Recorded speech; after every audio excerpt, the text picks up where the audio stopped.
back here at home. Port San Antonio is the Alamo City's largest and most dynamic technology and innovation campus. Not only does it make its mark in our community, but has a reputation and does business around the world. There's aerospace, defense, global logistics, manufacturing, cybersecurity, and of course, the huge education elements. There's also more than $5 billion in annual economic activity in our region alone. That's why joining us in today's Leading SA segment, Jim Perschbach, President and CEO of Port San Antonio. Good morning, Jim. Thank you so much for starting your morning with us. Morning, Max. Thanks for having me. So we can kind of see it right behind you, the Innovation Tower. I know that is what will be the new gem of Port SA. Can you tell us a little bit about it and give us a timeline? Sure. It's really exciting. It's going to be not only the fanciest project we've ever built, we think it's going to be one of the nicest projects built in Texas. We expect this building to go up early part of next year. We're in the process right now of talking to some of the customers that have expressed interest in being in that building. And the one thing I want to emphasize is it's not just going to be a great place to work. It's going to be an icon for the community around it as well. Fantastic. And it's interesting, Jim, because we've had this discussion before about people not really being interested in commercial real estate. So when you make this investment in our community and in Port San Antonio, what is the expectation of actually filling up the building? Well, two things. One, right now, our vacancy rate on the campus is about 4%. When we have an office space come available, we'll have 6 or 7 companies talk to us. So we need space desperately. Well, this is also a building that is looking at the new way of working. So we're designing a lot of human factors into it. One thing I like to tell people, it's not going to have traditional bathroom stalls. Every bathroom is going to be private, making it so it's an environment that encourages people to not only come to the office, but to connect with each other, to collaborate, which is what we need for the types of technologies we're developing here. It's kind of that flight to luxury. Yep, exactly.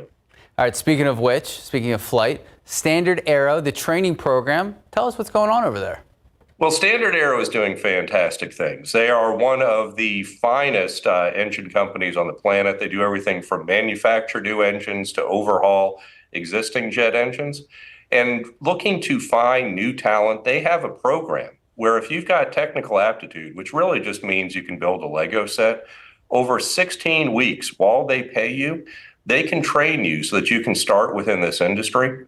And it has been absolutely fantastic. I think they've had people from 18 to 60 go through that program, all of whom are starting to fill up some of the many hundreds of jobs that are available on this campus right now, as we keep adding 1,000, 2,000 jobs a year. I think that's so important for some of the families watching, because it does give them that path to higher paying jobs in industries that need more support. Absolutely. And it's something, we put a lot of money into education for young people. Our goal is to get 1,500 net employable people coming out of the programs on this campus every year. But when there are also programs that are available for their caregivers, that's a wonderful opportunity as well. So we have jobs that are available for folks today. And a lot of them see these jobs when they come down for programs with the children they're looking after. I'm glad you brought up children and student education, because Boeing, when we were at the port a couple months ago when Boeing opened this exhibit, it was amazing to see not only all the technology there and, of course, the simulations for all the planes, but just how involved the local students were. So how integral is this going to be for the future education and the future of jobs in San Antonio? It is really, Jim's opinion, the most important thing that we do. The Area 21, the San Antonio Museum of Science and Technology, exists to show young people the opportunities that exist right here in their neighborhood. And Boeing has been just a wonderful corporate citizen in San Antonio for years. This is not only the first place in the world where they are showing their entire story, everything that Boeing does, but it provides a connectivity to jobs that are available on this campus and beyond. So if you haven't seen it, come on down. You can learn everything about aircraft interiors and design.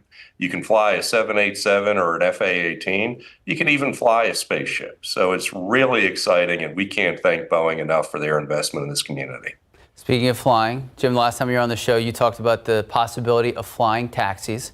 For those who may have missed that segment, can you give us a little bit of background and how realistic this is for the immediate future? Well, it is very realistic, and I need to make the disclaimer that I am on the state's Advanced Air Mobility Committee, and I chair the community engagement portion of that. But these electric vertical takeoff and landing aircraft are going to change the way that we handle transportation within urban and rural areas. We are in the process of working on the regulatory stream and the business use cases for these things. But don't be surprised if you're down at Port San Antonio and you see some of these things flying. In a couple of months, we're going to start clearing out the ground for what will be our consolidated aeronautical facilities and our first vertiport. So we are tremendously excited about it. Okay, so the first vertiport is really only a few months away? Well, it's more than a few months away, but we'll start clearing out the land. The challenge with these aircraft is not the technology side. It is the regulatory side, making sure that they can fly safely and effectively within low altitudes and close proximity to buildings and each other. Okay. All right, last question for you. Look, over the last 6.5, 7 years, we have seen Port San Antonio grow exponentially. What does that growth look like from your perspective, and what comes next? Well, over the past 6, 7 years that we've been talking back, there have been 8,000 jobs created on this campus, tons of new buildings that have gone up. I think almost 1 million square feet of new buildings and 7 million square feet of other real estate transactions. Our plan right now is to add another 12,000 to 18,000 jobs in San Antonio on this campus within the next 7 to 10 years. And making sure that we continue our investment in education and workforce development so that these great career opportunities are available to the people in San Antonio.